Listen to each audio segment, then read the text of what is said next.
United States submarine base at Key West, Florida. A dispatch that quoted President Truman's press secretary, Charles Ross, as saying that President Truman has no knowledge of any secret project by this government that would give substance to the existence of such objects. Ross also said that both the Air Force and the Navy deny that such objects exist.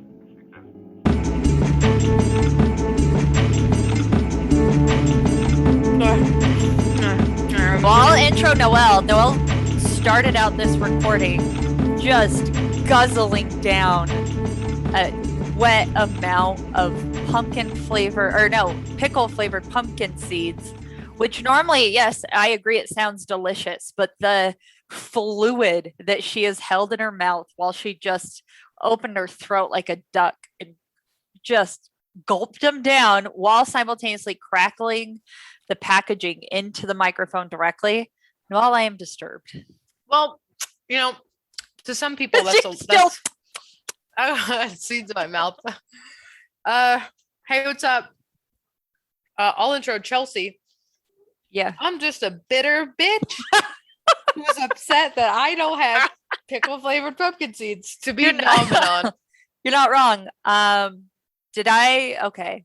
And I'm Noelle, who's spits in Chelsea's friendship, in the face of Chelsea's friendship, who neglected to tell her that she had gotten pickle flavored popsicles and made sure to buy an extra one for Noelle.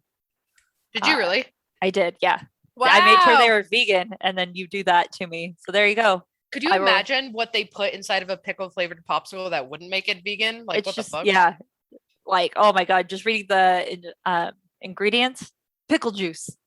That's it. Pickle juice. Put it in the fridge. Yeah, it's like an Otter Pop, but with pickle juice. You want to know something? So I was telling Chelsea before we got started that I've been feeling really snacky today, but I'm not trying to eat bad. So it's just like cucumbers, pumpkin seeds, I took a little swig of pickle juice, hoping that would just like settle something that would satiate.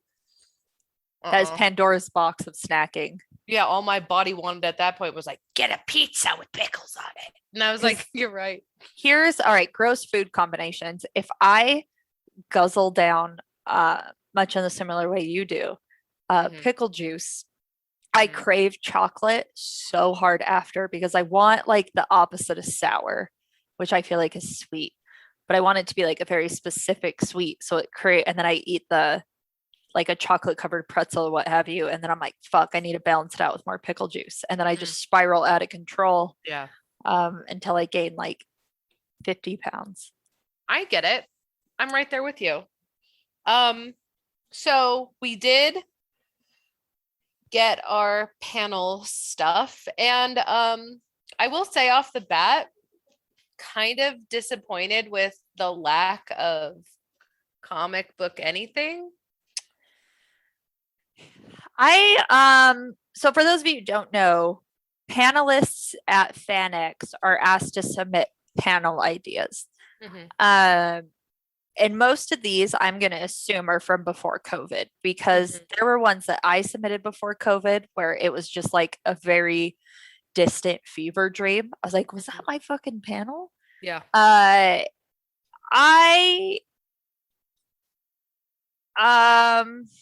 guess I'm not too disappointed. I feel like I was actually pretty lucky that some of the comic book panels seemed catered to me specifically. The only one that I ended up dropping was the Eve in a Cape, like the evolution of female characters in comics. When you were like, let's do the girls in true crime one, that was like my last pick. Yeah. I've already started ordering research material, despite not being guaranteed the panel, but that's the energy you put out in the universe. You're a crazy person. I'm going to say, what are you going to say? Just hundreds of dollars already in one panel alone. Stop it. Yeah, I'm going to stop. Stop doing that now. I accidentally am going because for me personally, like the only comic book panels I was drawn to, I've already done before. They're kind of like known for doing repeats. I mean, whatever, I guess if it's not broken, don't fix it. But I accidentally, unintentionally stayed within the vein of horror. So and my favorite my favorite topics of horror, which is like a history of horror. Let's look back to then to now in certain genres and the evolution of horror. And the one I'm actually most excited for, which I hope stays, because with Peace and Love, anytime there are horror heavy panels during FanX, like they always cut them down and only one survives, which is crazy because all of the horror panels I've done before have like fucking sold out rooms. Sure. Because we have some like big horror heads locally, who do makeup and film and cinematography here in Utah. So it's like they'll get a stacked panel. The one I'm most excited for is like a breakdown of John Carpenter, which is Sure. not necessarily horror, but kind of like him in film. And I'm so fucking excited for that because that's like what I've been, jerking off to lately, is kind of like all genres of film. The one that I wanted us, the reason why I'm mostly upset about the comic book shit is because I wanted us to do more together because we're fucking idiots and didn't submit anything for the podcast. Yeah. I honestly didn't anticipate. It just snuck up on me faster than I thought it could. I didn't. When they called for the panel submissions, I looked at the stuff I had submitted the year prior and I was like, that seems good. But then when I looked at the overall list, I was like, I always could have done more. I mean, yeah, I'll be real. I didn't really care. Like, I didn't care until it happened. So with all honesty, I didn't know what this time this year would look like. Yeah. I didn't know. And honestly, I still kind of don't with the new fucking Delta variant coming out. We might still have to wear masks and stuff inside, which might be a good idea anyway, just because it's the fucking convention. Yeah. Yeah. So I didn't know what this time this year would look like. So I wasn't really like banking on anything. But whatever, we still should have submitted. But we're gonna hopefully do the your true crime girlfriend panel, which I think will be super fucking cool. And I hope we both get on it. And if we don't, I'll scream about it because I think that's a shoe-in fit. I agree. I hope we get the panels we deserve, and I feel like we deserve them all.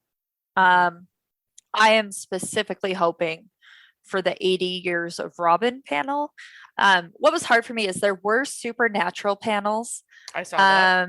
I didn't actually sign up for any of them, and here's why. Because when I was looking at the comic book panels, those elicited more of a response in me where I felt it was more important to be a representation on those than on Supernatural. Only in the sense that like Supernatural, I feel like every time I've done a Supernatural panel has been swept with women. And I think I can bring more on comic book panels instead. Oh, I completely agree. I also think you've done enough Supernatural panels. Yeah, and I just didn't feel like I had enough of the capacity to do what a Supernatural panel would require. But I feel like the comic book panels that I did sign up for, and also the true crime panel, I'm confident in my ability to go in and talk about those. I don't want to like leak. Is it even leaking what different panels there are? I'm not even sure. I'll just say like maybe a wrestling and comic book panel. I was like that catered for me. The Art of War with comics and conflict catered for me. I did the whole series on war propaganda comics for Bleeding Cool. And then like alien technology and cursed artifacts. Please tell me you signed up for that one. The alien one I did sign up for after I saw you do it. I dropped out of one of the anime ones so that I could do that for you. Also, that's how I know these panels are all old lists because the only anime they did a panel on was Demon Slayer. Which I mean, like that's peace and love. I love Demon Slayer, but come on, you're gonna look at me in a Jujutsu Kaisen world and say that's not going to be a panel idea, but yeah, peace and love. Peace and love. I wonder, I do know that the way that it has worked before is people can get last minute panel ideas in if they're good and if they already kind of come with a stacked team.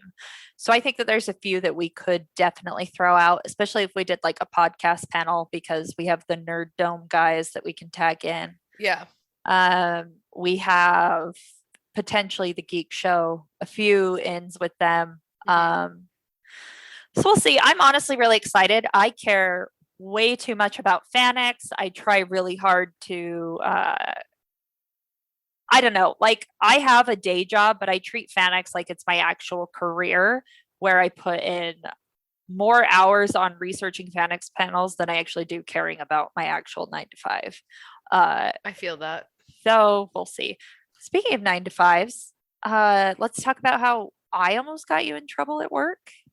Oh, you sure did. You I sure did. am Chelsea didn't good take God. her LinkedIn off of, not only was it her LinkedIn status like looking for work, it was like, I'll start tomorrow. I'll start Yeah. yesterday. It was like open for work, can start immediately. And then people messaged me and called me and were like, hey, Queen, does What's Chelsea hate her job that much what's that she's weird about it doing is the this? yeah, what's weird about it is the guy who whistle blew me. Yeah, you did get whistleblown. I don't speak to him, No. nor Also, do I'm I gonna speak eat. to him. I'm gonna have another. I'm so sorry. I'm Okay, gonna have another. Noel's gonna pumpkin guzzle seed. down more stuff. I'm just gonna have two. I just want everyone to hear. I feel like you're gonna try harder to not be as loud as you were when I got on the Discord and you didn't notice me there. I will say I was eating with my mouth open to get the flavors. Really ruminating. So just looking at my LinkedIn, it does have the like hashtag open to work from COVID when I Mhm. lost my job initially. And then it says I'm open to work content writer roles, which as you and I both know, pay you in $0 Yeah. or pay you in dollar. So I'm not going to take that off. I feel like if they want to ask me about it, that's fine. They should know that I have a second job. If they don't know that, then that's not my problem. They can definitely come and ask me. But and it also has like open to work on dog portraits. Yeah, people don't read. Yeah. If you could just not get me in trouble. I'm just gonna change instead of open to work. I'm gonna change it to open to work at minding your own business. You just change it to recruiters only, you dummy. I'm just gonna add a section about skills. Minding my own Oh my god. business. Meanwhile, I'm going in for like a big interview tomorrow. Oh, you are? Where at? Our company. Okay. Just a bigger girl job, and Chelsea's just out here making me look bad. No, just kidding. I hope so. It does say immediately I'm active applying, but it says job titles content writer. That's technically what my job is. I think you're coming for me. Do they? Mhm. I want to. I will. I'll fucking come for you. I'm not going to come for you in a competitive way. Like I'll come for you in a way where it's like, hey, I hope Noelle gets this new job so I can take her old job. That'd be sick. I just added minding my own business to my LinkedIn profile and I can't find where that went. So now I can't find it to delete it. So Oh. I hope that he, capital HE, sees that and tattletales on me again. Yeah, probably. So I want to say this week is about to be very busy for me. Not only do I have a big interview tomorrow, I'm going to the Kung Fu Theater tomorrow. Thursday, I'm seeing The Green Knight and getting my nails done. And Friday is my Western night, which is the treat for me, for myself. And I was like, you know what? We'll record early. Let's do. And I was starting to write notes on another topic. Mhm. Then I slammed my head as hard, like to the point where I kind of like blacked out for a little bit. I was fixing the Wi-Fi cable underneath my desk and hit Okay. the corner of the desk. And this is like an old antique armoire. It's like fucking It's wood. It's solid. Yeah, it's like 500 pounds. Slammed on the fucking corner of it and like just woke up on the floor. And I've got a giant goose egg on the back of my head. And I'm in so much pain. I can't think straight. My entire head feels like I'm going to die. And this was hours ago, but it still feels like that. So I said, fuck it. We're going to do an easy episode today. It's weird that for those of you who don't know, Noelle and I normally record on a Thursday. Yep. It's actually Tuesday. And she sent me a text that was like, record tonight. And I was like, right now. And it was basically just, yep. And that's where we are. I opened up the document you sent me for like half a second. And then I was like, looks great. Well, so I'm ready to dive into it. I'm going off of titles alone. Because if there's one thing objectively people say about us, it's that we are very educated, eloquent people whose opinions are always right. And I want to share that a little bit more with one of my favorite subreddits in the entire world, which is Am I the Asshole? It is Am I the Asshole to me is my moral compass. Oftentimes I come back to Am I the Asshole to like recalibrate myself and how I'm viewing things. So I wanted to do that with you. I think it's a good exercise for us as friends and podcast hosts, and also a good morality check for everyone listening. I think it's been hard to have these moments of morality checking, and we don't, what I'm trying to say is we don't have a president who's saying the N-word every 2 seconds. So checking your morality is something you have to actively do and flex like a muscle. We haven't flexed it. I agree. So how did you pick? Did you sort by new? So I did hot of this year and then hot of all time, but I didn't want to like look too much into them. So I kind of picked ones that because there are some popular ones that everyone knows about. I didn't want to pick those. But I wanted to pick some that I thought based off of the title alone would be polarizing. Gotcha. Yeah, let's get into it. Yeah, let's dive in. I feel like I'm not an asshole. My assholeness comes with my tiredness, where I'm like, I want to go out on Friday night, but I'm also like, I might be tired for work in the morning. You will be, and that's fine. Be an adult. You're tired every day of your life. We didn't spend money on outfits to wear them once, is all I'm saying. Well, I wore it to Orville Peck. That's what I'm saying. And then you wear it again. Okay. Well, you guys have to like go to the bar at like 9 at the latest. I planned on that. Okay. Well, then now that it's recorded, we're fine. Yeah. Okay. I am an asshole, and that is who I am. So excited to see how I fall on these.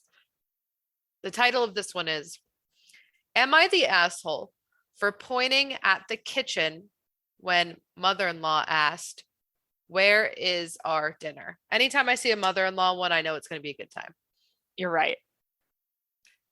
My husband had a serious injury weeks ago. He's bedridden and his family, come to see him every day. Don't love that his family comes to see him every day. Anyway, Mother-in-law keeps drilling what I need to do to make my husband comfortable, but does nothing to help. Just visits every day and sits around expecting to be fed and entertained. Sometimes brother-in-law, his wife, and kids join them and turn the house into a mess.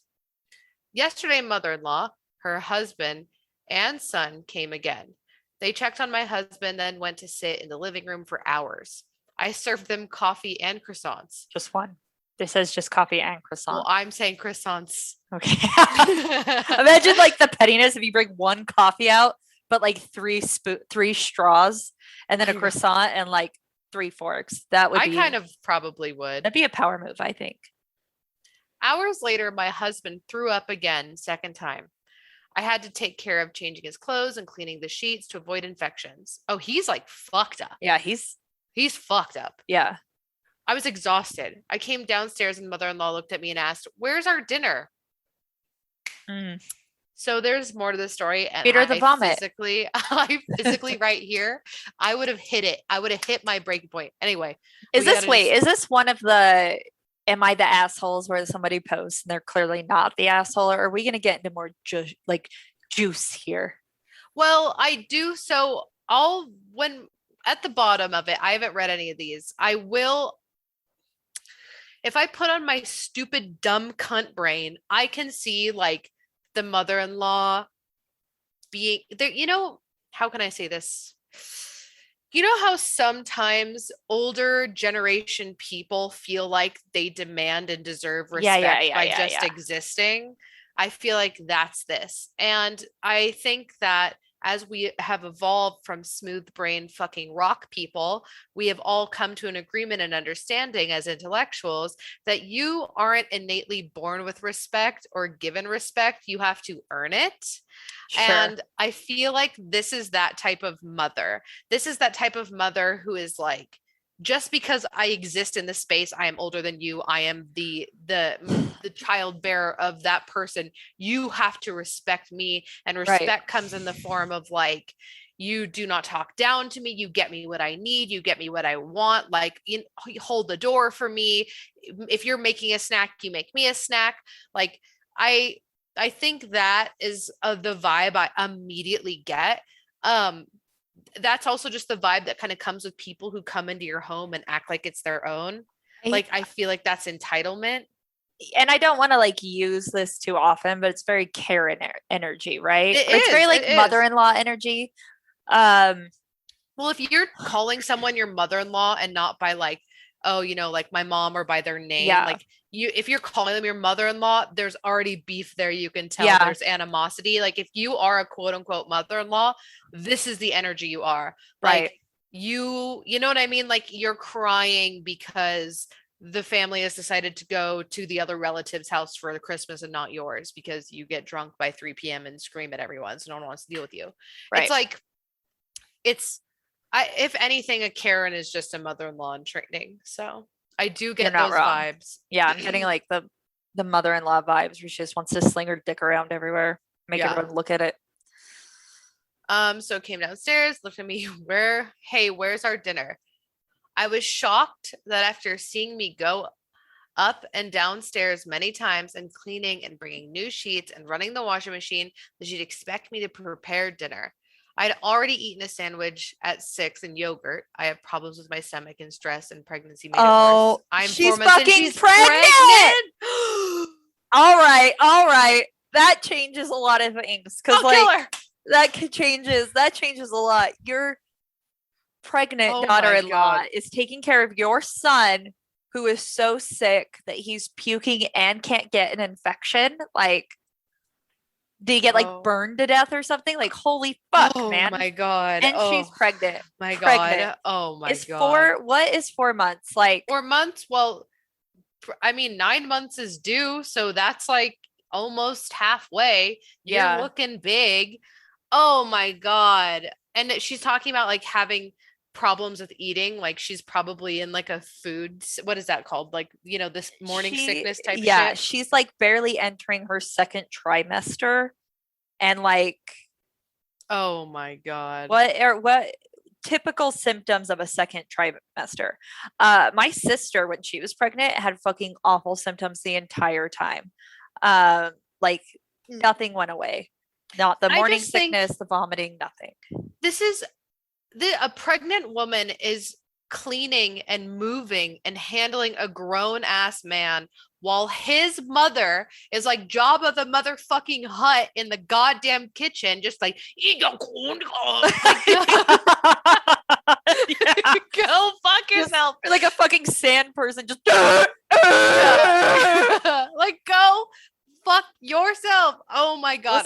Listen to this. Ooh. Second trimester symptoms: urinary tract infections, UTIs, vaginal discharge, leg cramps, dizziness, dental issues, nasal problems. Dental issues. Yeah, you know what? My sister, when she was pregnant, never had a cavity in her life, got pregnant, fucking it was like someone was shooting her teeth. Little demons. I mean, her teeth look great, but like, she had just cavities. And then skin changes. Like, you can just get patches on your face, Braxton Hicks contractions, in addition to like just growing body, and you might feel shitty all the time because of your emotions. That's it. That's literally it. Yeah. Okay. Fucking yikes. Okay. I pointed at the kitchen and told her to help herself out. She gave me a look, then said she didn't expect me to ask her to cook dinner at my house. I said I didn't expect her to ask me to cook dinner while I'm taking care of her son. She started arguing about the way I spoke about my husband, saying as his partner, this is the least I could do, and calling me unhinged for throwing in her face that I'm helping my husband. She got her husband involved, asking what his thoughts were on me making guests go hungry and forcing them to cook for themselves when this is supposed to be my duty as a host slash homeowner. Father-in-law said they could order food and call it a day, and yelled at my younger brother-in-law to stop playing on his phone and order food. But mother-in-law got mad and lashed out, criticizing me, saying I wasn't up to the challenge of taking care of a home and my guests like an adult.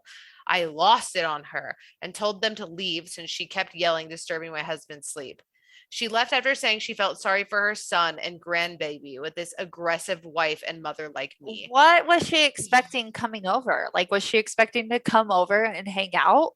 Like, your son's like, sounds like he's really fucking sick. Hold on. We gotta. Yeah. Let's bang this out. Bang it out. She told everyone and my older brother-in-law, said he understood I had a lot on my plate, but lectured me about how I should have respect for his mom, who was a guest, repeatedly saying that if that was his wife, she wouldn't have acted that way, and that I shouldn't use taking care of my husband against them. He asked me to apologize, but I didn't. Info. My husband suffers from 2 major injuries and he's got a long recovery ahead. Right now, there's so much pressure to take care of him while keeping up with household chores and work. My mom and sister help, but not mother-in-law. She claimed that when I told them to leave, I was refusing to let her see her sick son, but I'd never do that. I lost a loved one before seeing them, so I understand her fear, but brother-in-law thought that was my goal. Edit, I live in the States in the South. Exactly. I fucking knew it.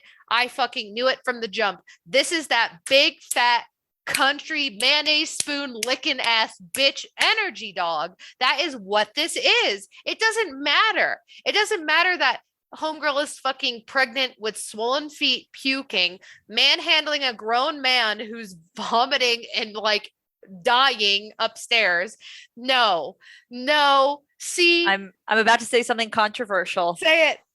This is why they lost the war. This is why the North fucking prevailed. Because you want to know why? Northern mommy-in-laws were fucking making their own food while taking care of their kid, while planning out for their future grandbaby. The audacity of this mother-in-law. See, this is one of the things where it's like, are they just posting to get validation? Because that's real fucked up. No. Because I knew and I know that there are people who would read this and go, you need to respect her. Nah. That is your mother-in-law. That is the mother of your husband. They are in your home. I know that energy because I've seen it. And the scoop. I'm sick. I'm of the opinion that pregnancy trumps. Just the fact that she's pregnant trumps it, man. If your mother-in-law came home and your husband was on cloud 9, not sick, but you're 4 months pregnant and you're like, I don't fucking feel like doing it. Trumps it. Doesn't matter what it is. Yeah. That always takes precedent, in my opinion. Yeah. You are cooking a human. Yep. If you're not fucking in the mood for making dinner for somebody, I don't even care if it is your husband. Don't have to make your own food. You have all that you need in the kitchen yourself, or Uber Eats exists, DoorDash exists. I think that this is ridiculous. This is recent. This is within the last year. That's insane. I just like, I can't with that shit. This is that inherent, like, I deserve respect because I exist. No, you don't. You're a fucking stupid bitch. Out of everyone in the room, you deserve the least amount of respect. You can go sit outside underneath a tree with a dog bowl for all I fucking care. And then you still got to pour your own fucking brown bit kibble, bitch. Fuck you. But you got to bring your own because you're not eating out of my boy's mouth. Not eating out of my boy's mouth. You can eat the food in the garbage disposal, you piece of shit. The brother-in-law being like, my wife would not do that. Well, I hope your wife is fucking the mailman. Probably is. I hope your wife is just swallowing all of the negative emotions that you instill in her on the daily, and then the ulcer will explode, and may the power of such an explosion kill you both. Straight up. Pathetic. I hate that shit. I can see exactly who this woman is, and I just want to go into my mind's eye and strangle her. This is the type of woman who finishes her food at the restaurant and then complains that it wasn't like cooked to her specifications. Oh, absolutely. Or this is a woman who brings in like an expired coupon and then yells at somebody who makes $7 an hour. That's exactly who this is. She is expired coupon. She is wearing a muumuu and has like an Ellen DeGeneres cut that she puts in rollers every night. Like, oh my God, fuck you. Go sit on a lean cuisine and spin, you fucking cunt. Anyway. Ugh. All right, here we go. I'm going to read this next one. Please. Am I the asshole for asking my sister what she expected? So my sister, Sia, 25, used to have a friend, Faye, 24. And Faye had a boyfriend named Brett, 25. So sister is Sia, friend is Faye, Faye's boyfriend, Brett. Brett cheated on Faye with Sia and then left her for Sia. Woo! Faye was devastated and it really tore their friend group apart. Faye went on to transfer to an out-of-state college and from what I know has not been back since. Good for her. Oh, I love to see it. And this was about 4 years ago. Now, Sia and Brett are recently married for about 2 months. And that's where the issue comes in. Sia figured out how to get a hold of Faye and decided to invite her to the wedding. That's big bitch energy. That is cunt. Ooh. She said that her and Brett both missed Faye and they didn't. What they wanted to do is rub it in her face. And they wanted to get Faye to come so that they could convince all their other friends who weren't going to fucking come to come. Let's just call a spade a spade. Yeah, just be like, you'll never guess who's coming. And they'll be like, I guess I'll go to this shit show. Yeah. So she said that her and Brett both missed Faye as they'd all been part of the same friend group through high school. She felt like this was her last chance to try and bring Faye back into her life. I, 19, told her from the get-go that I thought it was a bad idea and that she should just leave Faye alone. She sent the invitation anyways, but got no response. Good. And it's relevant to mention that Sia and Brett could only afford a pretty modest wedding. That's what they deserve. Yeah, they held it on his parents' property. You want to know why they could only afford a modest wedding? Because they didn't go off to college. They decided to get married real young. And it sounds like their choices aren't that great. So they held it on his parents' property, and it was catered by a very basic, cheap local restaurant. McDonald's. Delicious. And everything else was done by family and friends. Donated. And the dress code was casual, which was mentioned on the invite, as Sia couldn't afford a very nice gown. So shortly after the ceremony started, Faye walked in and quietly took a seat. Oh. Dude, we should feed that to the mother-in-law from the first story. Fucking chew on that. You'll never be hungry a day in your life. She was in a lovely dress. It was a darker color and it didn't look like a wedding dress, but it was of noticeably better quality than Sia's dress. She's super tatted now. Tattoos are popular around here and something that Sia and Brett felt like. They did link the dresses. I just want to kind of open in a new tab just to take a look. I know other people can't see it. Do your will you describe it to me? Yeah. So we're gonna look at the sister's dress, and then for comparison, we're gonna look at the dress that Sia got. So if I had to, just off of first impression, Sia is the sister. Sia is the one who's getting married. And then Faye is the baddie. Also, beautiful name, Faye. I knew you were going to be the star of the story from the beginning. Okay, so I'm just going to say that the hyperlink for the dress that the sister got is taking significantly longer to load, and I'm assuming that's because of its terrible quality and the terrible website it came from. If I had to get a vibe from this website, I'm looking at it. It's an elbow length. Elbow length sleeved. It's just a fitted to the waist white dress that almost looks like jersey cotton material. And then the base layer of like when you dress up a paper doll and they're wearing like the modesty slip. It looks like a modesty slip. It looks like a Mormon woman has to wear it under her clothes to make sure that no extra skin is exposed. Yep. It is literally a modesty slip. And it looks like it looks like a modesty slip. It really does. There's nothing to it. Oh, it looks like there's a little bit of an open back with buttons on the elbows, but I'm just going to say that like your store brand Hilary Swank backless dress with nothing on it. Looks like a stretched out t-shirt. It almost looks like the underworking pattern of a dress. Like it's very slip looking. And the thing is, I don't necessarily hate the dress, but this is a dress that has to be worn by somebody who doesn't have pick me energy. And if you have pick me energy and you're wearing that dress, I'm gonna think you're in your underwear. Yeah, that's 1,000%. When I look Faye's dress. Let's just describe dress is Faye's. It is revenge body. This is my fourth dead rich old husband's funeral. It is off the shoulders, deep V in the front, deep V in the back, hourglass dragging bottom with this like Victorian calligraphy embroidered into it. It's a darker dress, but it has like a tan slip underneath it showing through it. It gives me evil villain vibes, but like in the best, most complimentary way possible. Oh my God. The first vibe that I got from it, and it wasn't necessarily correct because it doesn't totally look like this picture, but you know the cartoon Anastasia, when they finally get her all dressed up and she comes out and you're like, I don't give a shit if you're Anastasia or not, but you are goddamn royalty. This dress could be worn by Princess Diana. This dress could be worn by Meghan Markle. This dress could never be worn by Sia. You want to know why? Because you are peasant when it comes to men.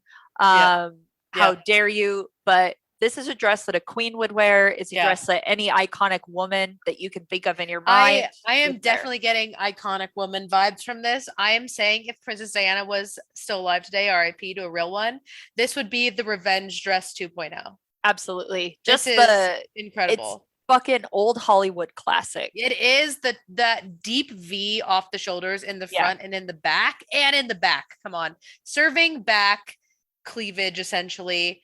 It's super form fitting. I am so glad Faye wore this dress. She deserves it. Let's keep going.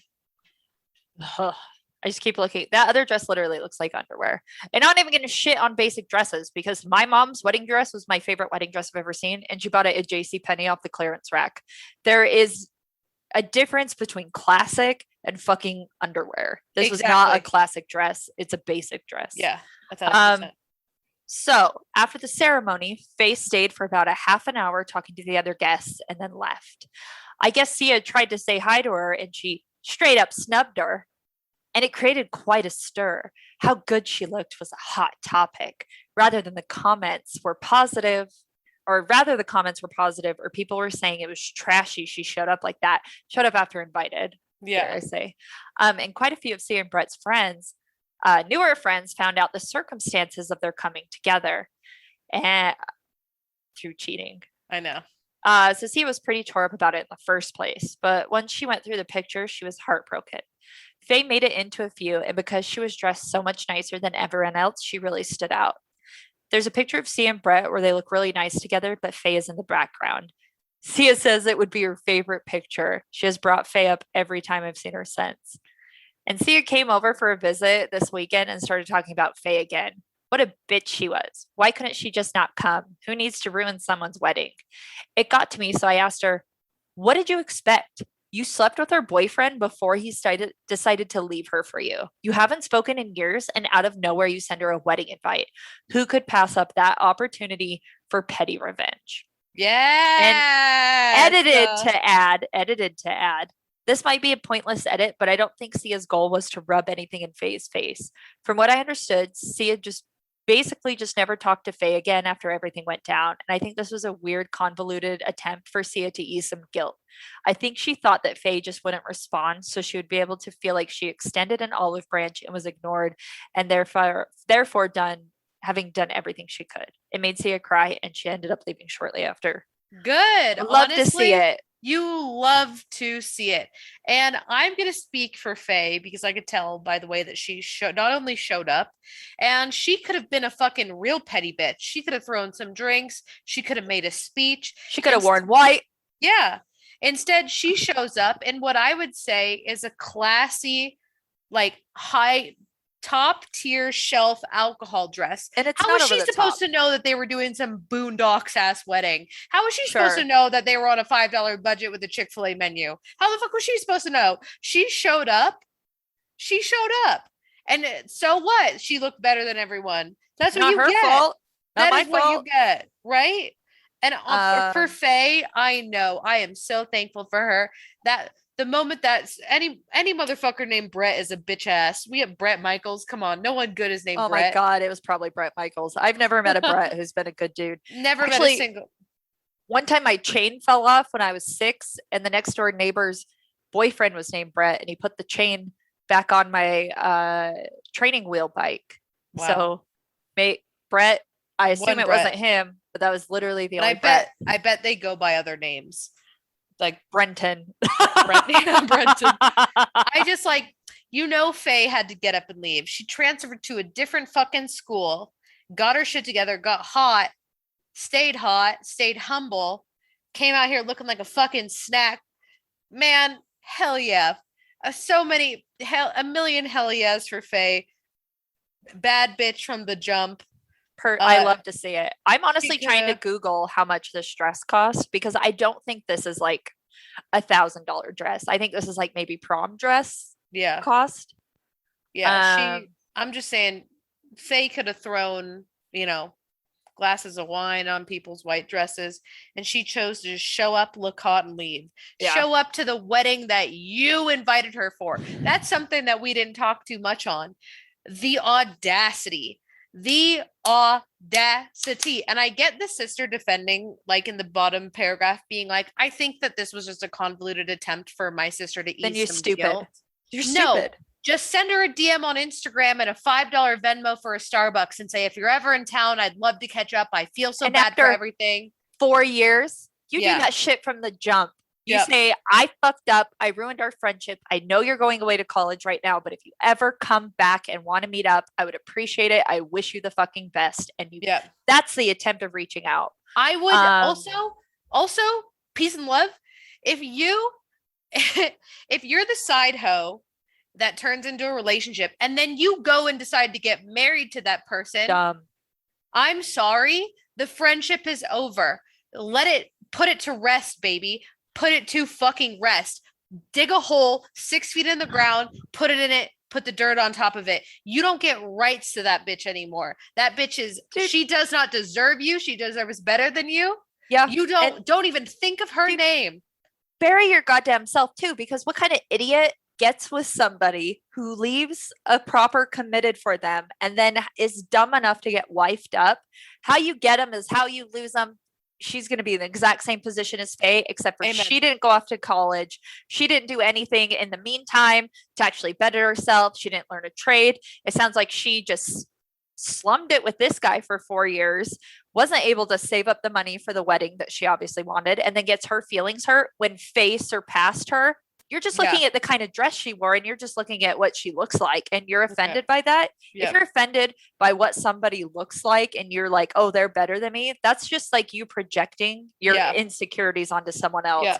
She could have been fucking happy Faye showed up and never let somebody steal her light. Because I think we've all been to weddings where you look at the dress and you're just like, not my style. You look at the wedding and you're like, not my style. But it's like the atmosphere and the confidence. Yeah, it's the energy. Yeah. The energy of it. Weddings are not for me. Those are not for me. They never will be. Never had one, never want to. I just don't like the whole pageantry of it all. Honestly, they kind of annoy me. And I think they're all this like parade for what? This has nothing to, why is anyone spending $5,000 on a dress? There's no fucking reason for it. I just think it's all just this, it's so virtue signaling for what?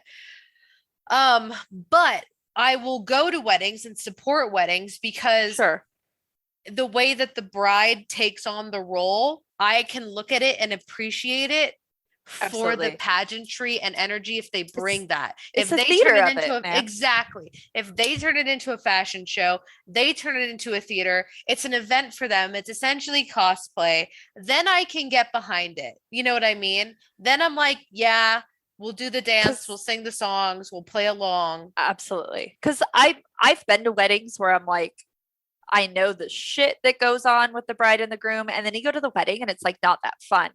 I've been to other weddings where you can tell that they're just into each other and it's just a fun time. And it's like, okay, it's like a wedding, it's like a party celebrating a relationship. Sure. If it's not for you, it's not for you. You and I have talked about what I want my wedding to be. I want it to be a WWE themed event, and I want to actually beat Oliver to death with a chair. Yeah. Thank you. That's how I want my relationship to start. That's how I want my relationship to end. That just bothers me because it's like, she's ignorant about any pain she caused and is trying to be like, but what about me? What did I ever do? It's like, what the fuck didn't you do? On my happy little day. No one gives a shit about your fucking sham weddings. Yeah, you cunt. Oh my God. Also, what pisses me off the most about this for Faye is that there were people at that wedding talking about how much of a cunt she was when it was Sia who invited her the whole time. Oh, 100%. But you know what? When you look that fucking good, you could spit in my mouth and I wouldn't care. It's true. I'd be like, my eyebrows been on point since fucking dawn of man. You think that your words can hurt me? Yeah. No. Yeah. Also, I love that she mentioned that Faye had tattoos and it's something that Sia wants. But I have a feeling that in their bumfuck tiny little town that all they're getting is just scratchers while Faye shows up with like big city beautiful. Yeah. Colorful they're getting some scratchers of like a fucking bird feather.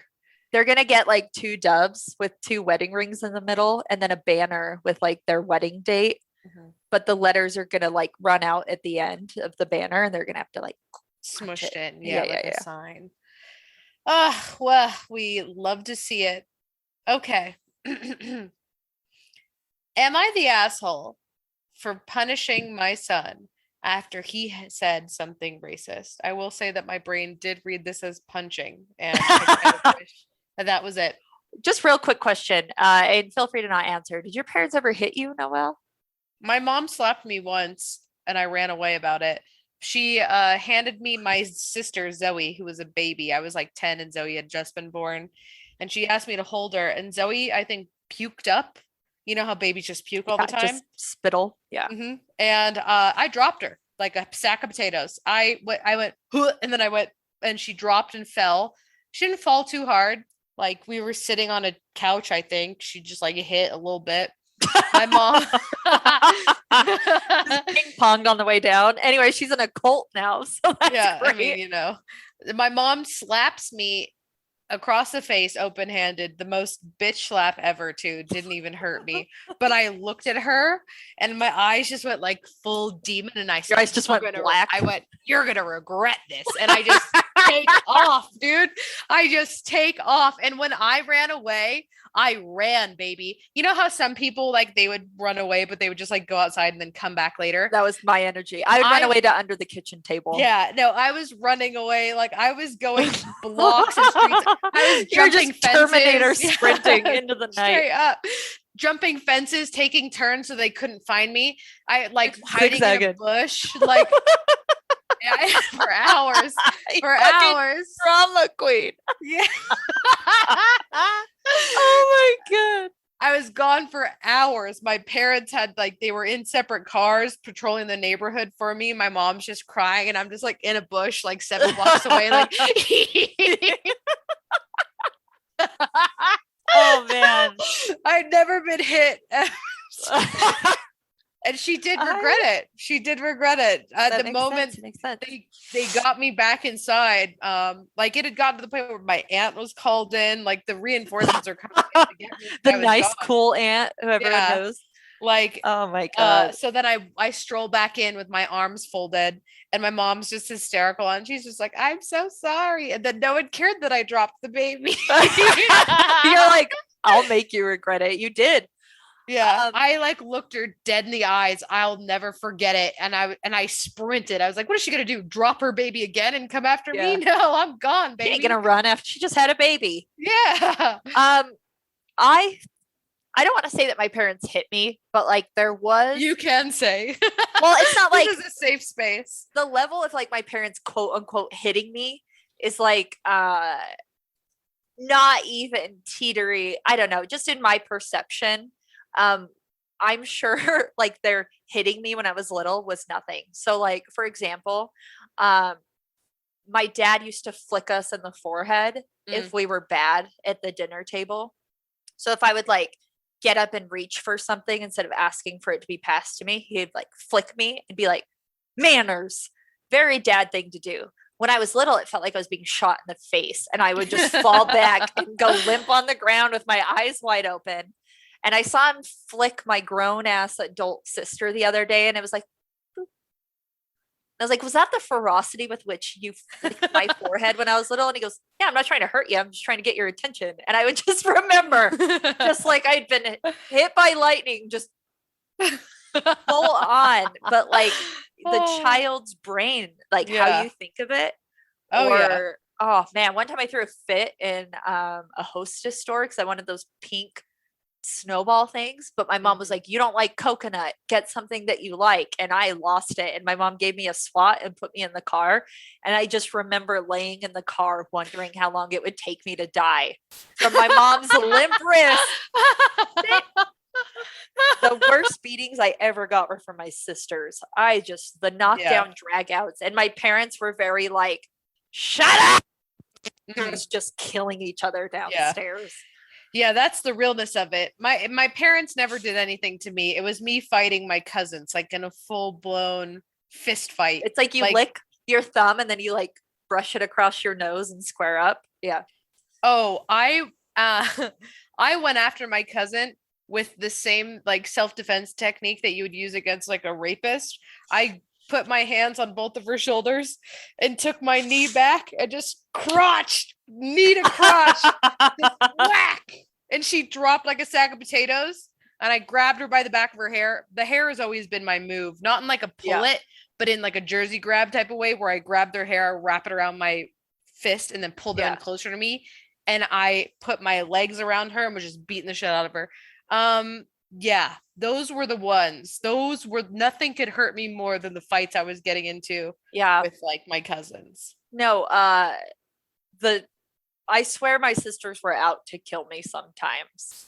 The level of just beatings I would take. And it's so weird now because like talking to my adult sister, she's like, that was really fucked up what we used to do to you because we were horrible to you. Oh, my sisters were so mean. Even to the point where like my dad and grandma are like, that explains Chelsea, like how she is. But you know what? I think it does the body good to be in a little scrap now and then. Now, like I could put my entire weight of my body on my hair. If somebody tried to pull my hair, like my eyes would turn black and I would like 180 my head around at them. And I'd be like, you think, you thought you have no power here. Yeah, I would just speak with 1,000 voices layered on each other, 12, like an octave just deeper. And I'd be like, what are you doing? And that would be the end. Yeah. Yeah, I agree with that. I agree with that wholeheartedly. So anyway, also, speaking of the racism, I do think some kids do need to be hit, and that's all I'll say on that. Sometimes it's a come to Jesus is what my dad calls it. Sometimes you just need to come to Jesus. Like when he broke that mug on that guy's head. Yeah, you just gotta do it. I clarified that story with him, and he said he was trying to goad him into a fight, and quote, little pussy didn't do shit. So love to see it. You love to hear it. Yeah. Okay. Anyway, about a week ago, my 39. Why are they saying 39 female? I think she's saying she's a 39-year-old. Oh, female. Me. Okay. About a week ago, me, 39 female, family ordered Chinese food for delivery. When the delivery driver came to the door, I wish I had Chinese food right now. Oh my God. When the delivery driver came to the door, my daughter, 16 female, was taking the cat upstairs to put her in a room because he always tries to eat the food. My son, 13 male, loudly says, make sure to hide the cat from the Chinese guy. As I am at the door getting the food from the Chinese delivery driver, he very obviously heard what my son said and was upset by it. I quickly apologized and took the food. Oh, that would have been a come to Jesus moment. Yeah, I would have been like, hey, do you mind staying here just for a second? I'll add $10 onto your tip. I would have called the son down. I would have flipped off my shoe and beat the shit out of him in front of especially like in front of With- the Chinese food delivery Absolutely. driver. And then I would have handed the shoe over and I would have been like, you want to get a few Licks in here. the atmosphere of Asian hate that's been going on right now should have clued this kid in. Yeah. Not okay anyway, but exactly the wrong fucking time. Yep. It's just like, I don't know, man. Yeah. Also 13. Yeah. This is all from Old this enough to know year. better. 13. Yeah. I literally would have just been like, do you mind just waiting here for a second and just beating my son into another fucking time zone? Let's just be honest. I'm about to say something very controversial. Please. After last week's episode, maybe let whoever wants to eat the cat eat the cat. They're coming for true. us all. That's true. So That's true. Also, a cat that eats Chinese food? What? Get it out of here. that's a fucking alien for sure. It is. I told my son that racist jokes were completely unacceptable and very wrong, and he refused to admit that he was in the wrong. So later that night, I forced my son to write a sincere apology to the delivery driver. His name was on the receipt, as well as write a one-page paper on Chinese culture and a one-page paper on why racism is perpetuated by racist jokes and stereotypes. See, you know what I actually do love? It's educational. This forced education. Because if you're telling your kid like what you did was racist and not cool, and he's like, no, it's not, it was funny.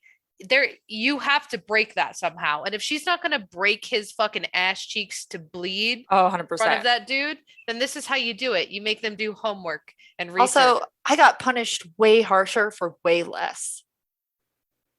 What do you mean? My teacher one time at parent teacher conference my parents were like, there's got to be something wrong with her. Ha ha ha. Because I've never fucking broke any rules.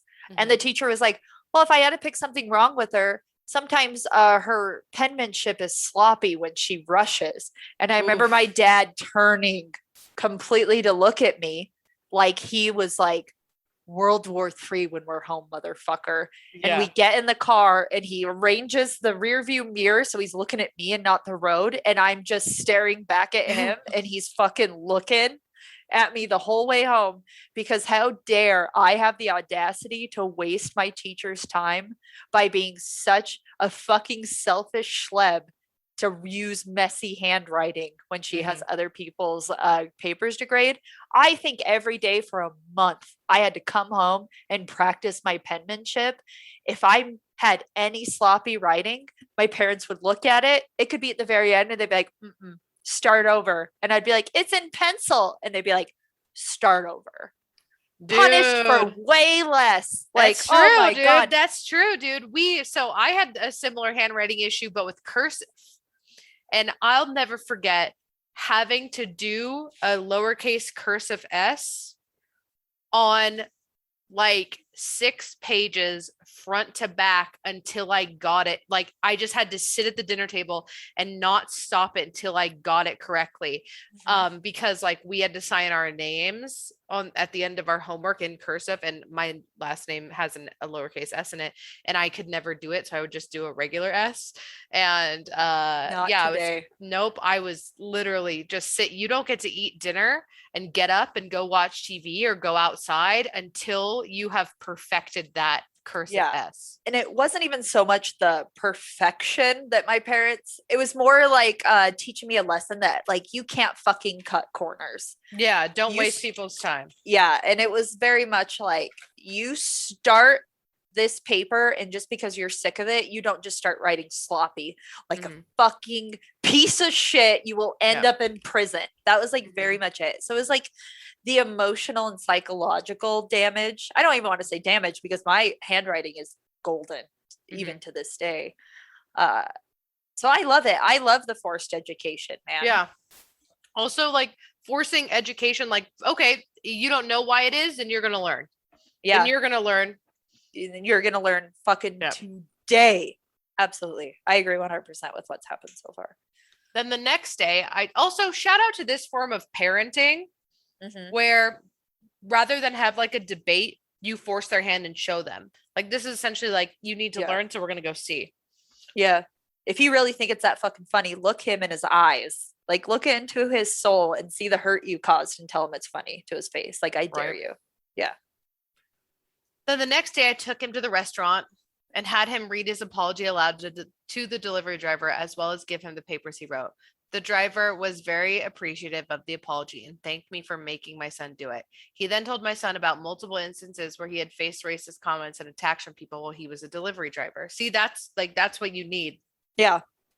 It's not a comment one day. It's a perpetual like cosm that just gets filled with bullshit, and then suddenly you have like a giant floating trash pile. Yeah. It all takes is one comment to push somebody over the edge. 1,000%. That night, my husband, 43, male, and I got into an argument about me making our son do this. He told me that it was embarrassing for our son to have to do the apology and that the quote punishment didn't fit the crime. I told him that it was much more embarrassing for the driver to have to face that kind of racism and racist stereotypes, and that our son would get over the embarrassment. I do not condone any kind of hateful thinking in my house, and the fact that my son said that embarrassed me as well. My husband told me that it was, quote, just a joke and it wasn't that big of a deal. I feel like I might have overreached some, but I think it's important to help my son understand how what he said was wrong and hurtful. I think the husband now has to do the same assignment. Absolutely. The husband has to go do the same fucking assignment. You know? It's like you wouldn't treat an adult that way. Like if an adult made a racist comment like that, you couldn't enforce that type of thing. And it's just like, well, fuck you. You're just a piece of shit. And you're not going to be in my life anymore. But like, this is your son. You're responsible for the shit that you put out in this world, including your children. Embarrassment over racism? No. Yeah. You can be embarrassed. Absolutely. You can be embarrassed all day long. You could be embarrassed for a month straight. I don't care if you lose sleep over it. Absolutely. That over racism all day. You can be bad at sports and I'll get your fucking face tattooed on my throat. I'm so proud. But like you do that, like embarrassed, like ashamed even. Like I would be absolutely ashamed if one of my children did this. I'm like very upset. I knew that this husband shit was coming, man. Yeah. I'm very upset with the husband. It's not a joke.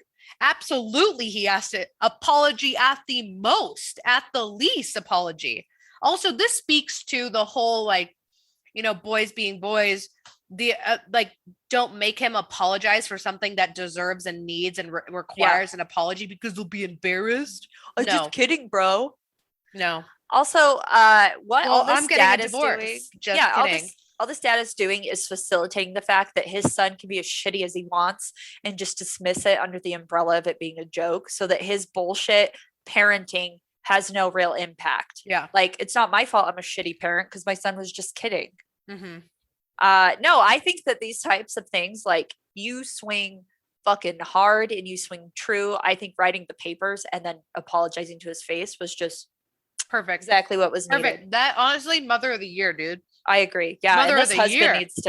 This husband needs to back up his wife. Even if he was like, I think it was overdone, he needs to be like, all right, but our son isn't allowed to be a shithead and he has to respect what my wife dives out. And as a couple who's been married from assuming at least 16 years, because they have together for at least 16 years.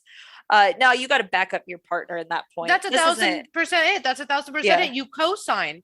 You co-sign on that. Not only is that your wife, your partner, your best friend, that's the mother of your children. And if she says racism doesn't fly, he has to do a history paper on racism. Even though you personally say maybe that was overkill, you co-sign on that. Especially when she's like, no, he embarrassed me when he did that. Then you're like, you don't fucking do that to your mother, period, point blank. I don't give a shit what it is. Like, you just co-sign on that shit. He's wrong as a husband and he's wrong as a father. Absolutely, 100%. Mostly, I would honestly say, especially wrong as a father. Secondly, wrong as a husband, because I'm sorry. I personally think being a parent it trumps being a husband or wife or partner, because you are creating the next generation of people. You are creating society. You are molding it in your hands. That's your fucking job, to not make shitholes.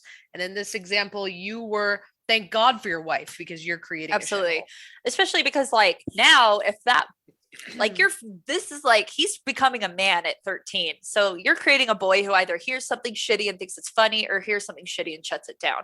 It doesn't matter what it is. This is the kind of guy that like when you get into college, you're like, oh, this guy's a fucking ally. Yep. Like I'm in his corner, or you're like, this guy's a douche bro, and I'm gonna write bullshit about him on my LinkedIn. Yep. Yeah, 1000%. Okay. On yeah, the next one. Not the asshole. Okay. So am I the asshole for pretending to get fired when customers get a temper with me? I don't even need to read the rest of it. The answer is I agree with you. So I am a high schooler with a weekend job at a coffee shop. My coworkers who work weekends are James, the owner's son. He goes to my school. He's a shift manager, but it's not a real formal thing. He's a friendly guy. And Danielle, a college student who sometimes works weekends too.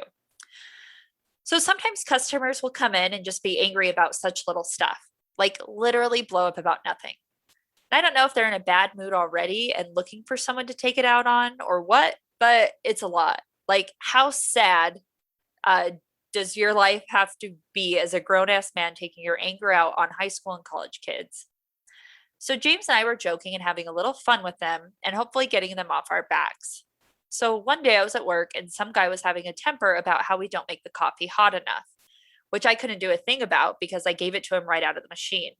So James comes in and says, "Sir, is there a problem here?" And the guy started ranting at him too. So he was just like, "Yeah, this is unacceptable. You're fired." And I started acting really sad, like, "No, please don't fire me. My family needs the money. I need this job, please." And he played up being a hard ass, telling me to take off my apron and leave. And the angry guy started to backtrack, like, "Oh, it isn't that big of a problem. You don't need to fire her over it. I didn't mean it." And James was like, "No, we pride ourselves on the best customer service." And of course, after all that drama, I still had my job. We were just acting.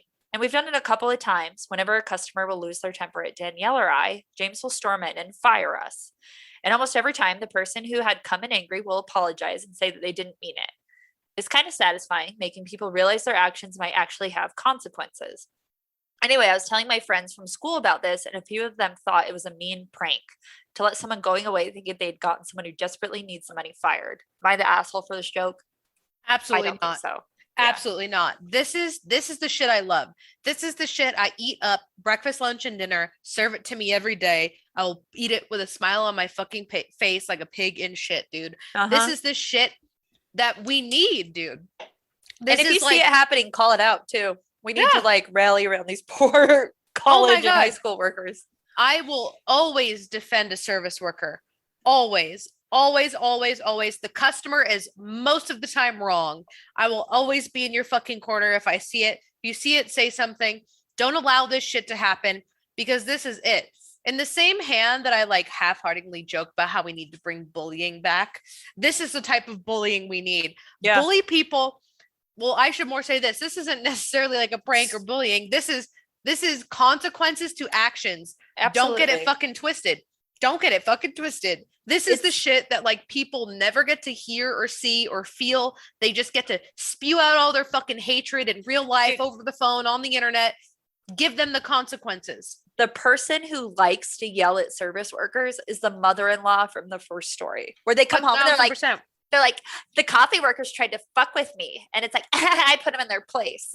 And it's like, for what? What would you accomplish today? Like, do you want me to microwave your coffee, sir? Like, get the fuck out of here. Oh, you screamed at a 15-year-old making $5 an hour because you want hot fucking coffee? I've started doing a thing that's not similar to like being fired, but like when people are screaming at me, I'm like, I think it's right. And I'm sorry I wasn't able to help you. I'll let my supervisor know how you're feeling about it. Like, no. You're fine. I'm just mad at the company. Like, not you. And I'm like, well, then stop treating me like bullshit, man. Yeah. Like I've been on the phone with you for 2 hours and I've fixed every fucking thing you asked for. And I've been a goddamn saint the whole time. And don't take it out on the wrong people. Like, I get being mad and I get being frustrated, but we're all fucking adults. We're all these meaningless little fucking monkeys hanging out on this bullshit rock, floating around. Get it together. Get it the fuck together. You know? It's like, man, my dog doesn't like me. I've been waiting for the Chewy order that I spent like a lot of money on all fucking weekend and hasn't come yet. And you're sitting here yelling at me and I just want love from my dog. Mm-hmm. Like, I'll fix your shit, but don't make it longer than it has to be. Let's just end this terrible interaction and be done with it. People who scream at service workers are just letting us all know that they don't go to therapy. I think that it's like the person. Okay, here's my opinion on people who yell at people. It's like the guy who's like aggressively having sex with somebody but can't ever finish, and then he goes out and beats up a gay person. It's that energy, you know what I mean? It's like the guy who doesn't make the winning basket in basketball, so he's like, I'm gonna go like push a skinny man down. That's like it. It's just people trying to reclaim their manhood or like whatever power they have in life. You know, the person who goes in and yells at a person like in retail isn't going home to like good loving at home like ever. They're not satisfied. And you know what? I love it. Yeah, that's what heats my coffee. You should try it sometime. Yeah, that heats my coffee every single day. It's true. If someone is being miserable to a customer service person or a service worker, it's because their dad never hugged them. Okay. And we just got to all remember that. And we just got to like, let it be known. Like they go to bed, tears in their eyes in an empty home, in a loveless life. Yeah. So, no peace and love there. Like enjoy being separated from your husband with these Martha Stewart pillows, Sandra, you bastard, you piece of shit. Yeah, maybe enough throw pillows will cover all that depression and sadness. Just keep yelling at 14-year-olds. Okay. Ooh, interesting one for me to get. Last one. Yeah. Am I the asshole for refusing to stop cooking bacon in my kitchen due to my teenage daughter's vegan lifestyle? Dad here, old fart, loves his daughter to pieces, but I'm struggling to see eye to eye with my teenager and wife on this one. We've always been a meat-eating family. We live in the rural Midwest, and bacon for breakfast is pretty much a given. This year, my 14-year-old decided to go vegan, and I jumped onto her support team with enthusiasm. We learned how to substitute ingredients, cook new things, try new things. I adjusted our budget to include more expensive vegan substitutes for her, etc. None of this has been a problem for me until recently. She saw me cooking bacon in a pan, and then I rinsed it out to load in the dishwasher. She exploded in anger, teen years. I'm not too fussed about the anger explosion. I know she doesn't mean it. And said that was her pan for vegan food. I was completely floored and said, kiddo, this here is a family pan, older than you. It's not your pan. She asked me to purchase her a pan that she can solely use for vegan food. I didn't want her to feel weird about food, so I said sure and ordered her a few colored ones that are only for her. I need to stop you right there. I grew up in a household where if I yelled at my parents and then made a demand, they would have just given me a tombstone and a grave for free. That is true. Surprised. Seems like this dad is just like, whatever, honey. You know what? I'm actually a little shocked right now because I thought I was going to be so mad at this dad. I think he's being great. I think he's being wonderful. I think that he could have been like, yeah, but you fucking yelled at me, so you're going to have to earn the pan. I'll order it for you now because I don't want you to not eat, but you're still going to have to subsequently work it off because you don't just get things in this house for free. Yelling, yeah. I would very much be that. Or if they wanted to go mom from Stories Above and been like, okay, I see why you're upset. Do you want to like explain to me why this means so much to you? Like why this is so upsetting to you? Like, let's work through this anger and frustration. And in that you'll feel better and then I'll learn more. But I'm not mad at this. Him, the dad specifically. Not mad at all. No. I think he's being a little too nice. I think he's being great. Yeah. The reason they're colored is so it helps me remember that I'm not to touch them unless I'm cooking vegan. That wasn't good enough. Now, apparently the dishwasher is contaminated with animal products and the fridge has bacon grease fingers on it because I eat bacon and then touch the fridge. And she asked me and her mom to completely stop eating meat at home. I don't mean I literally touch the fridge with greasy bacon hands because I wash my hands, but it's clearly enough that it upsets my daughter. Frankly, I'm on team hell no. Her mom is much more amenable and strongly wants me to consider taking up our daughter on the request. My wife's reasoning is that both of our parents live close so we can eat meat products there, that she doesn't want our daughter to feel uncomfortable in the kitchen. My daughter says she is fine with cheese and butter in the fridge, but it's specifically meat products that make her feel sick. Now I'm sorry for her, but I feel like she just needs to adapt and live side by side because I'm not going to stop eating bacon in my own house. Okay, I have two as your schools of resident, thought. as your resident vegan, I will say,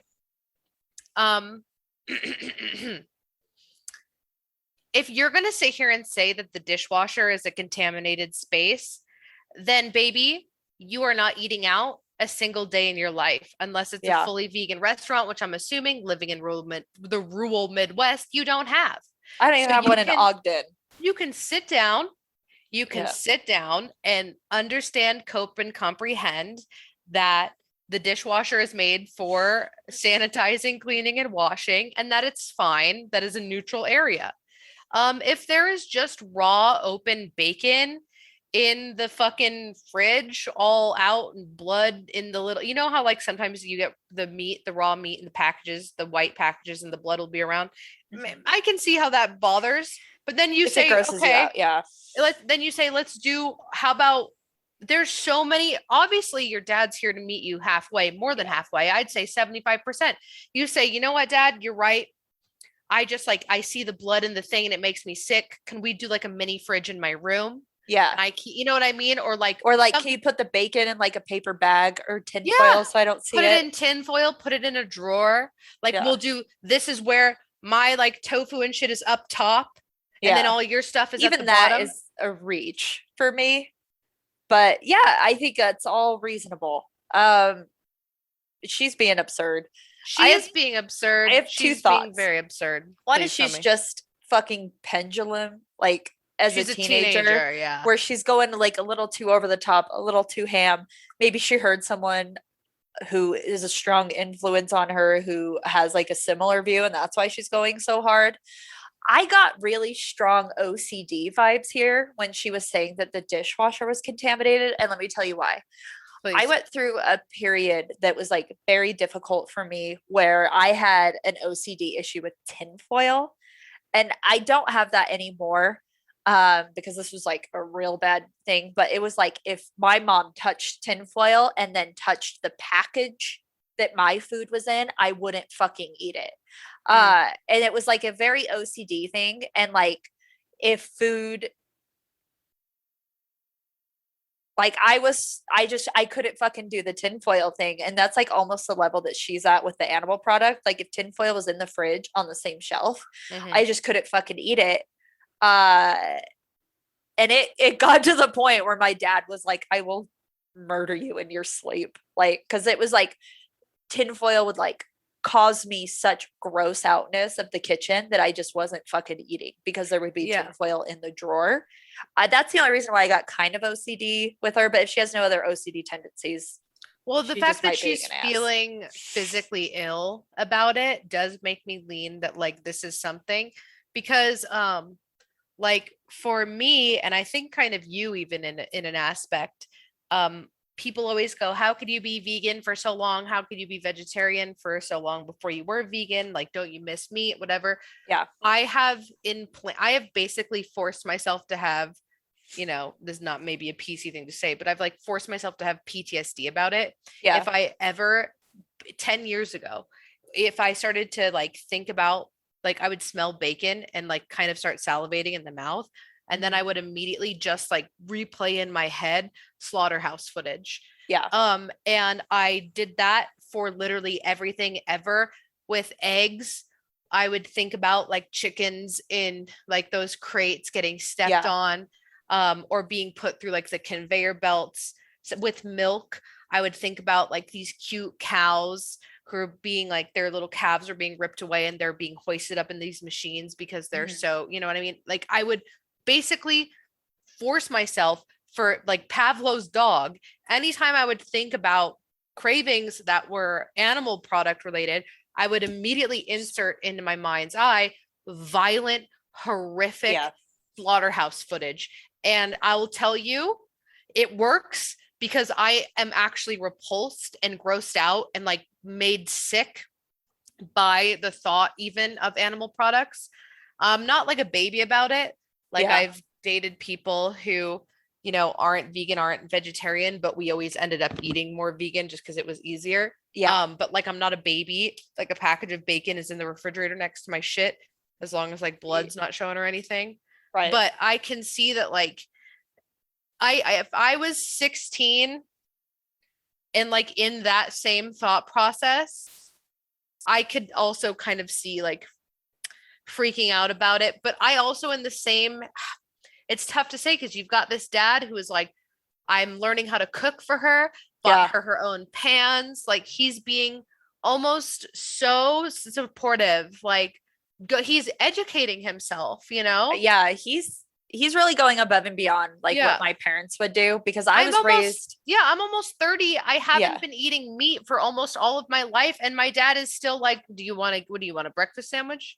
Yeah. And I'm like, Dad, I don't eat that. He goes, oh yeah, I forget. Yeah. That man has known me my entire life, and I've been this way for almost the entire existence of my being. Yeah. And like, come on, I would kill for this type of support if I was a teenager going vegan. Yeah. And my thing is like, I was raised in a family where it's like,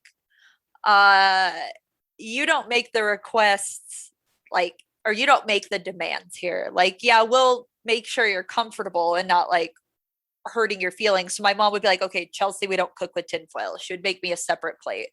That was like the extent of it. Or if I was like, I don't like onions, make me a tiny little separate dish before onions would get added in. The level of demand that's being made here is like really shocking. I think that this dad is doing fine. She's just gonna have to learn how to live with it in a meat eater's world, because it is a meat eater's world.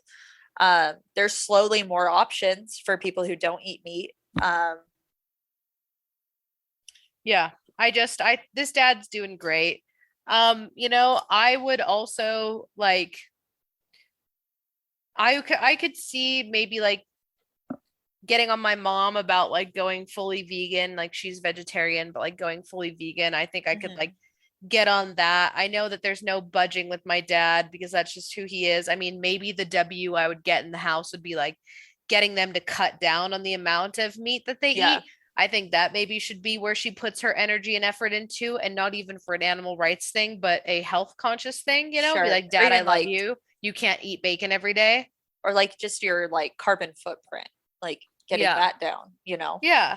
Well, there's like no way that this rural Midwest dad's cholesterol is looking good if he's eating bacon every morning. The W I get with my dad, who is very much like, I get my own meat by hunting, like very like just fucking a plaid wearing cowboy hat, perfect father, like nothing bad to say about him. But like when he comes to my house and I make him something, I'll tell him, I'm like, Dad, this is a meat alternative. Like I don't have like actual meat, but I do have a meat alternative. I'm just letting you know so you can try it. And he'll try it and he'll be like, the consistency is a little weird. And I'm like, sometimes it is. But like I've made him like vegan or vegetarian chili, and he was like, it was good. And I was like, it didn't have any meat in it. And he's like, that's fine. Like, but no, this girl, like, there's meat substitutes, but like, you're not buying the food here. Yeah. I mean, I don't know. I don't necessarily even have a problem with the asking your parents to help support you. I'm more like, your dad is being so accommodating and reasonable. Girl, are you kidding me? There are people out there who would just straight up say, no, go fuck yourself. Yeah. Like you have an amazing support system.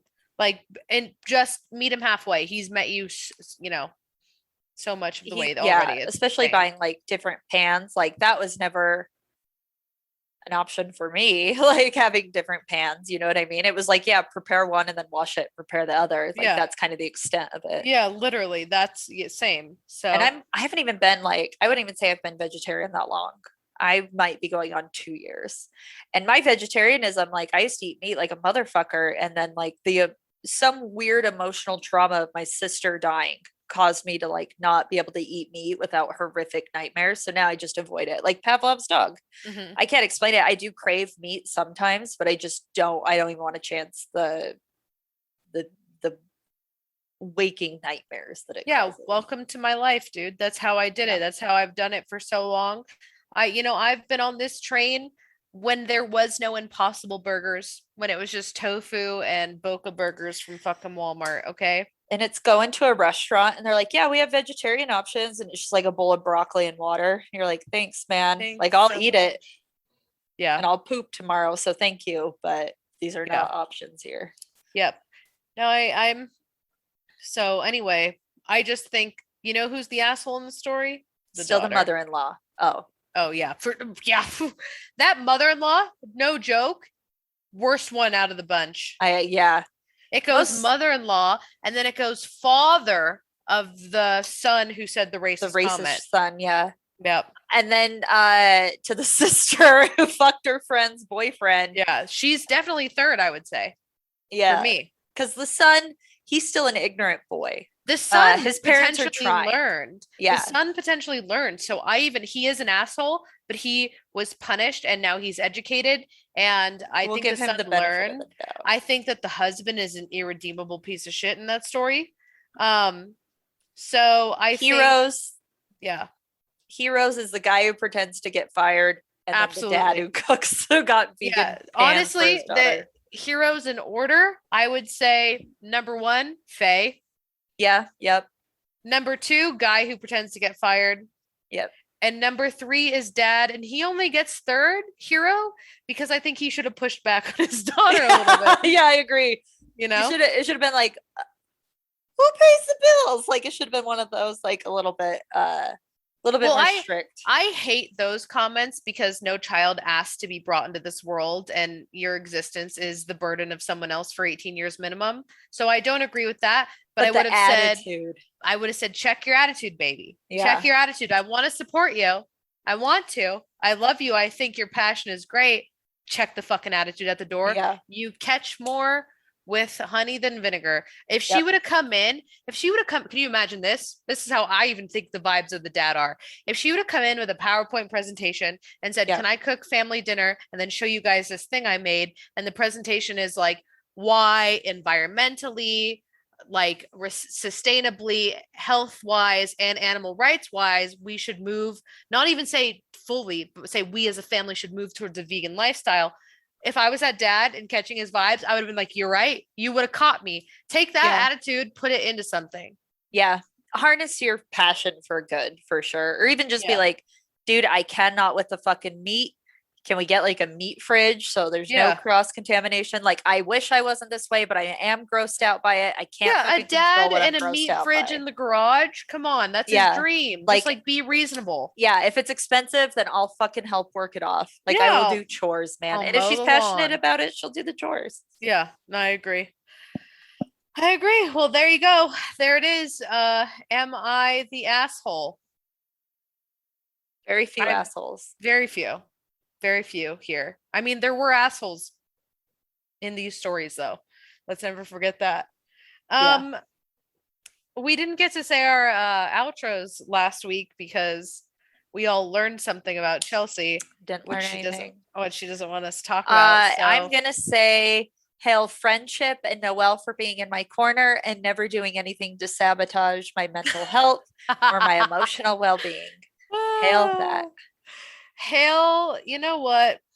What do I want to hail? Well, first and foremost, as always, hail Satan. I will say, boy, have I had some interactions lately. Right off the bat, went to like a country bar with my parents and my cousin for my dad's birthday out in fucking St. George.